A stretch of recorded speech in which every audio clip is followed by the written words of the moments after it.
Good morning students. आज के class में हम लोग अंग्रेज़ों के समय में किस तरह से एग्रीकल्चर को कमर्शियलाइज किया गया ये देखेंगे। There was a commercial revolution in the agricultural sector towards the end of 18th century. This was yet another result of British economic policies in India.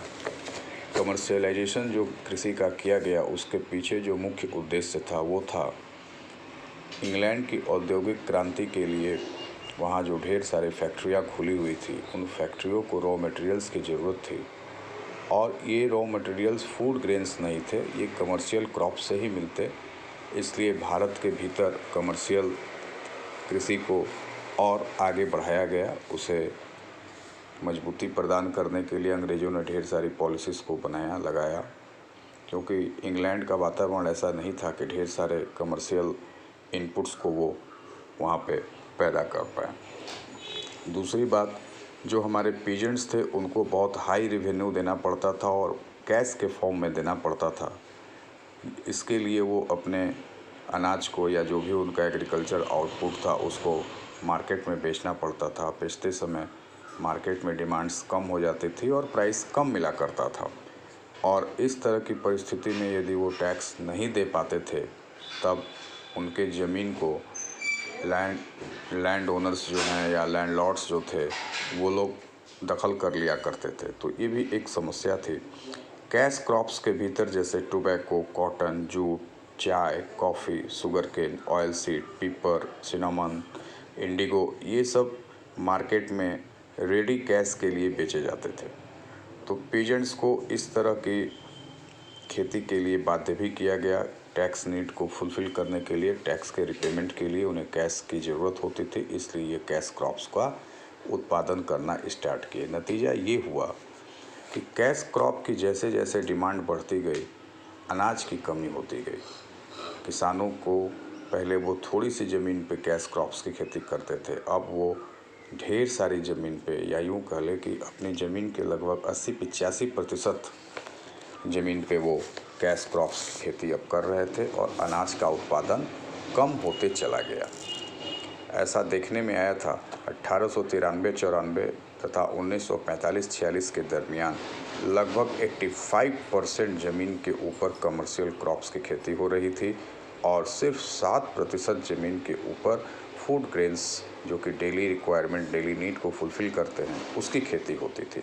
तो इस तरह का जो संतुलन में विरोधाभास देखा गया, इसका काफ़ी नतीजा जो है वो ख़राब निकला। बहुत सारे फेमिन्स को हम लोगों ने ऑब्जर्व किया ड्यूरिंग ब्रिटिश पीरियड। ढेर सारे लोग अन्न की कमी से मारे भी गए, उनकी स्थिति बड़ी ख़राब हो गई, भोजन का भी अकाल पड़ गया। तो कुछ हम फेमिन्स के बारे में भी चर्चा करेंगे। 1770 के समय में बंगाल में, फिर 1781-82 में भी बंगाल में, मद्रास में बहुत ख़राब स्थिति हो गई थी। जूट इंडस्ट्री के कोलैप्स होने की वजह से 1784 में फिर से एक बार सीवियर फेमिन देखा गया। नॉर्दर्न इंडिया के भीतर अवध में Guntur famine occurred in 1833. Millions of people died due to starvation. In 1837, there was famine in many places in North India. The Orissa famine of 1866 is regarded as the worst. Deccan के जो cotton belt है वहाँ पे किसान लगातार cotton की खेती कर रहे थे, अनाज का उत्पादन गिरते जा रहा था। यूरोपियन मार्केट के भीतर कॉटन्स की डिमांड बहुत ज़्यादा थी। कम दाम पे, औने पौने दाम पे जो अंग्रेज़ थे वो भारत से कॉटन्स की खरीद करके इसे इंग्लैंड भेजा करते थे और फिर वहाँ से फिनिश गुड बन के आता था और इंडियन मार्केट में और ढेर सारे दूसरे जो कॉलोनियल प्लेसेस थे वहाँ पे उसे बेचा जाता था। और इस तरह से अंग्रेज़ जो है वो लगातार ढेर सारा मुनाफा बनाया जा रहे थे। तो अंग्रेज़ों ने अपनी नीड्स को फुलफ़िल करने के लिए एग्रीकल्चर को कमर्शियलाइज कर दिया और इस कमर्शियलाइजेशंस का परिणाम ये निकला कि भारत की जो गरीब जनता थी, गरीब पीजेंट्स थे, उनको अनाज की काफ़ी किल्लत हो गई। हायर टैक्स पेमेंट की वजह से वो अपने औने पौने दाम पे अनाजों को बेच दिया करते थे और उनकी माली हालत ख़राब से ख़राब होती चली गई और अनाज की कमी की वजह से ढेर सारे अकाल को भी हम लोगों ने अंग्रेज़ों के ज़माने में भारत के भीतर देखा। इन तमाम बातों का इम्पैक्ट ये निकल कर आया कि जो पीजेंट्स थे वो इस एक्सप्लॉयटेशंस से, अंग्रेज़ों के हायर टैक्स पेमेंट स्कीम से काफ़ी परेशान हो गए। उनकी माली हालत बहुत ख़राब हो गई और जगह जगह पर भारत के भीतर 1857 से पहले ढेर सारे पीजेंट्स रिवोल्ट देखने को मिले। इनमें से एक महत्वपूर्ण जो है पीजेंट्स रिवोल्ट्स 1770 में बंगाल में देखने को मिला, जो कि सन्यासियों ने किया था। यानी कुछ सन्यासी जो थे वो गेरुआ वस्त्र धारण करके गीत गाते हुए घुमा करते थे।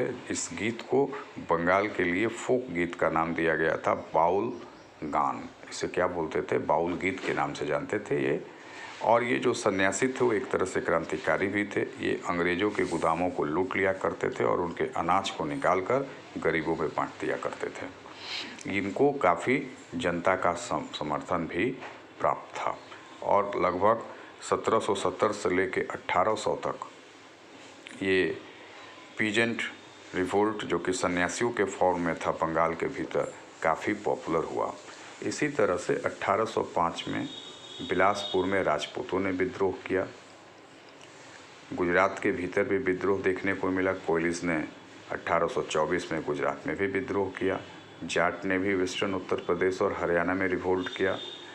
फिर अलीगढ़, जबलपुर, यहाँ पे 1814, 1842 इन सब स्थिति में काफ़ी रिवोल्ट देखने को मिला। तो ये सब जो छोटे छोटे रिवोल्ट्स हुआ करते थे, 1874 में पीजेंट्स ने अहमदनगर और पुणे में रिवोल्ट किया, महाराष्ट्र के भीतर। Government directly control the revenue collection which resulted in higher demand. Consequently, the farmers had to restore the moneylenders who ultimately took away their lands. The moneylenders were socially boycotted and their property documented were burnt. इस तरह के peasants reports में ये देखा गया कि जो money landers थे, जो ज़मींदार थे, उनके जो कागजी दस्तावेज हुआ करते थे, इन पीजेंट्स रिवोल्ट में इन लोगों ने उनको जला दिया और ज़मींदारों को सोशली बाइकआउट किया गया, क्योंकि ये बिचौलिए का काम करते थे। अपने मुनाफे के लिए अंग्रेज़ों के द्वारा जो टैक्स लगाए गए थे उससे भी कहीं ज़्यादा टैक्स ज़बरदस्ती वसूल करते थे और बिचौलियों की तरह बीच का पैसा खुद रखते थे, कमीशन के तौर पे रखते थे और जो अंग्रेज़ों को हिस्सा देना होता था वो अंग्रेज़ को दिया करते थे। तो ये अंग्रेज़ों के ठेकेदार बन गए थे, तो इनको भी सोशली काफ़ी बाइकआउट किया गया। तो 1857 के पहले का जो ये एरा था वो बहुत तरह के आर्म्ड स्ट्रगल्स हुए अगेंस्ट द ब्रिटिश। भारत के भीतर छोटे छोटे पीजेंट रिवोल्ट होते रहे, जिसको अंग्रेज़ों ने बहुत ही बर्बरतापूर्वक, निर्दयतापूर्वक उन्होंने उसको दबा दिया। लेकिन इन तमाम रिवोल्ट्स से एक बात जाहिर हो गई थी कि अब भारत के किसान और आम जनता जो है वो हर स्टेप पे अंग्रेज़ों का विरोध करेगी और एक बड़ी क्रांति के लिए तैयार हो रही थी। तो आज हम लोगों ने, आज के इस ऑडियो में ये देखा, हम लोगों ने कुछ स्लाइड्स भी आप इसमें देख रहे हैं कि किस तरह से कमर्शियलाइजेशन किया गया एग्रीकल्चर का और फेमिन किस तरह से ब्रिटिश पीरियड में भारत में हुए थे। आज के लिए बस इतना ही। क्वेश्चंस को आप करें और इसे बहुत ध्यान से सुने, देखें। धन्यवाद।